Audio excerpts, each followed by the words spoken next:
Hi Mike, my name is Kelly and my student number is 9.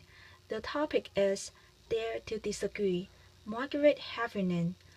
In Oxford in the 1950s, there was a fantastic doctor who was very unusual, named Alice Stewart. And Alice was unusual partly because, of course, she was a woman, which was pretty rare in the 1950s, and she was brilliant. She was one of the, at the time, the youngest fellow to be elected to the Royal College of Physicians. She was unusual too, because she continued to work after she got married, after she had kids, and even after she got divorced and was a single parent, she continued her medical work. And she was unusual because she was really interested in a new science, the emerging field of epidemiology, the study of patterns in disease. But like every scientist, she appreciated that to make her mark, what she needed to do was find a hard problem and solve it. The hard problem that Alice chose was the rising incidence of childhood cancers. Most disease is correlated with poverty, but in the case of childhood cancers, the children who were dying seemed mostly to come from affluent families. So what she wanted to know could explain this anomaly. Now Alice had trouble getting funding for her research.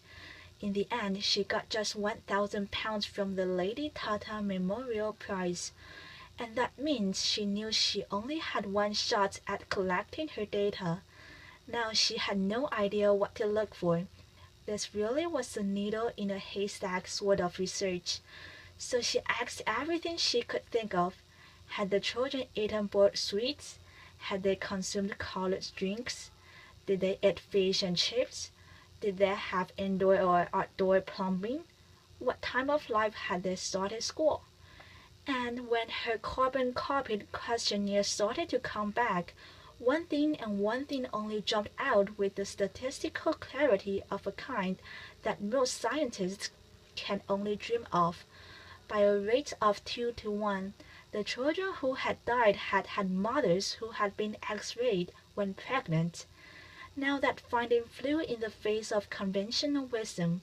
Conventional wisdom held that everything was safe up to a point, a threshold.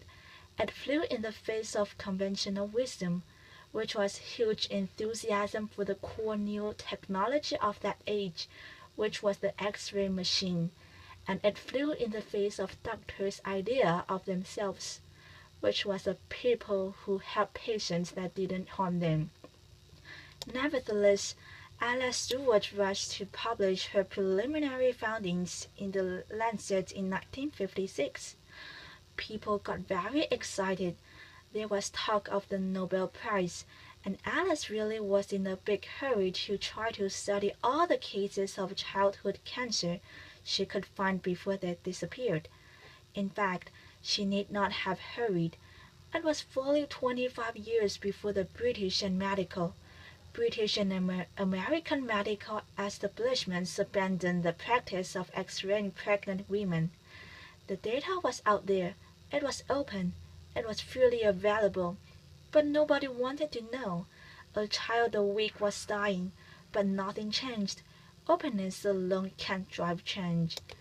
So for 25 years, Alice Stewart had a very big fight on her hands. So how did she know that she was right? Well, she had a fantastic model for thinking.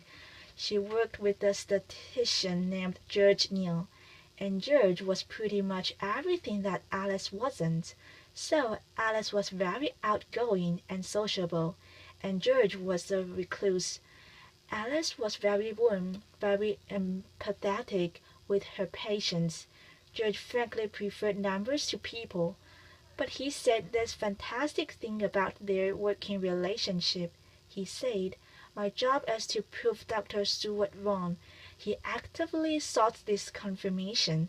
Different ways of looking at her models, at her statistics, different ways of crunching the data in order to disprove her. He saw his job as creating conflict around her theories.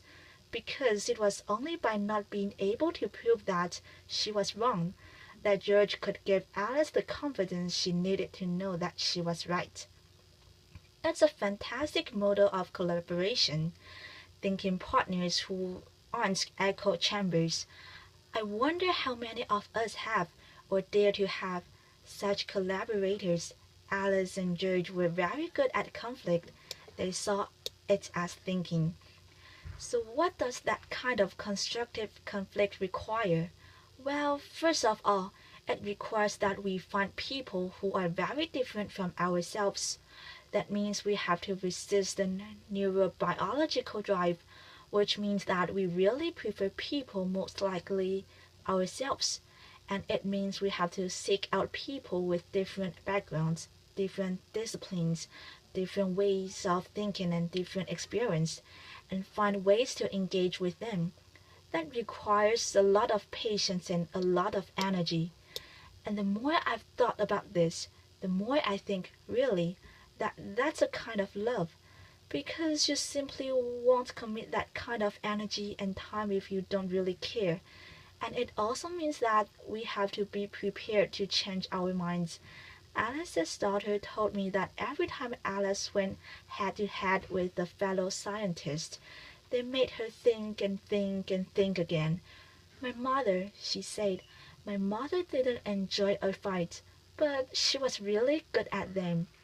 So, it's one thing to do that in a one-to-one relationship, but it strikes me that the biggest problems we face, many of the biggest disasters that we've experienced, mostly haven't come from individuals.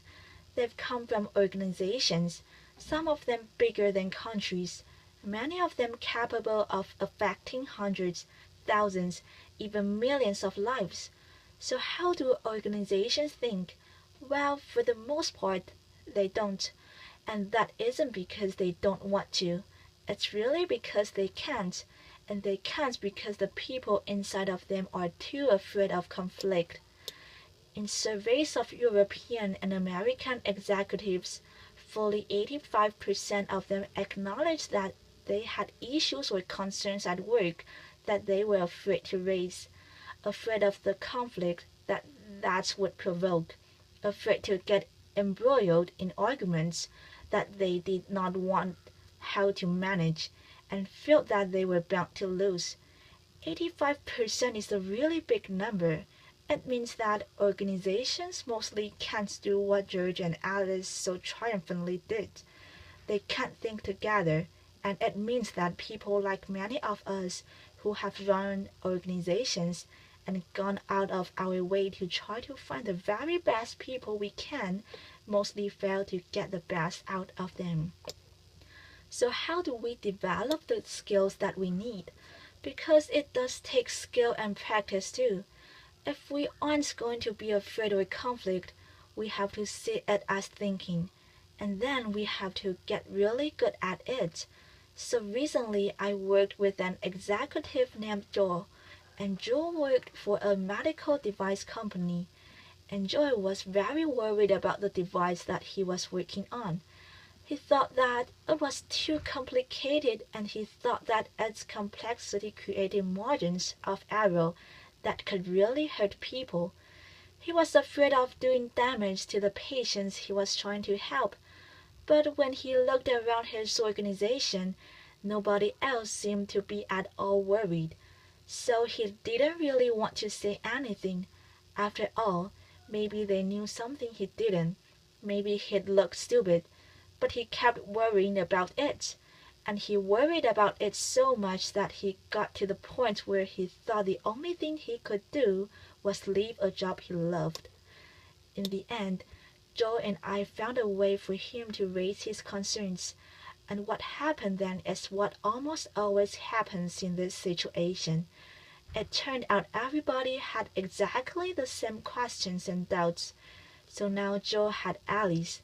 They could think together. And yes, there was a lot of conflict and debate and argument, but that allowed everyone around the table to be creative, to solve the problem, and to change the device. Joe was what a lot of people might think of as a whistleblower, except that, like almost all whistleblowers, he wasn't a crank at all. He was passionately devoted to the organization and the higher purposes that that organization served.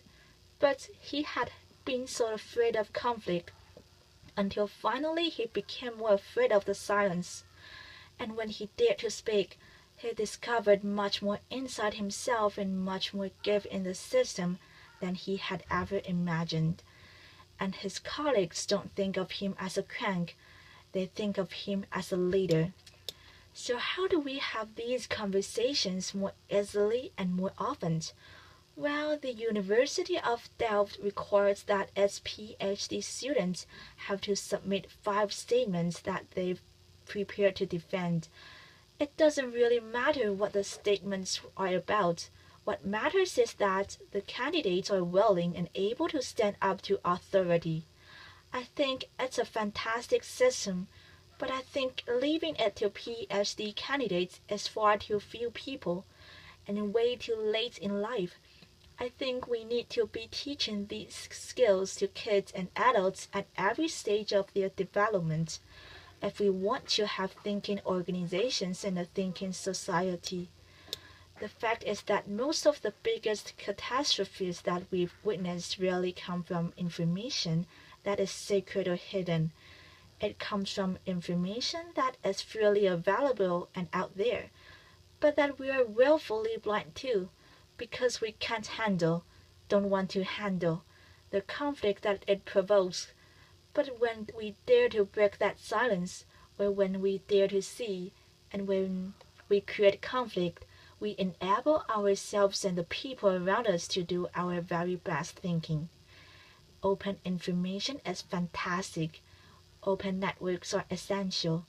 But the truth won't set us free until we develop the skills and the habits and the talent and the moral courage to use it.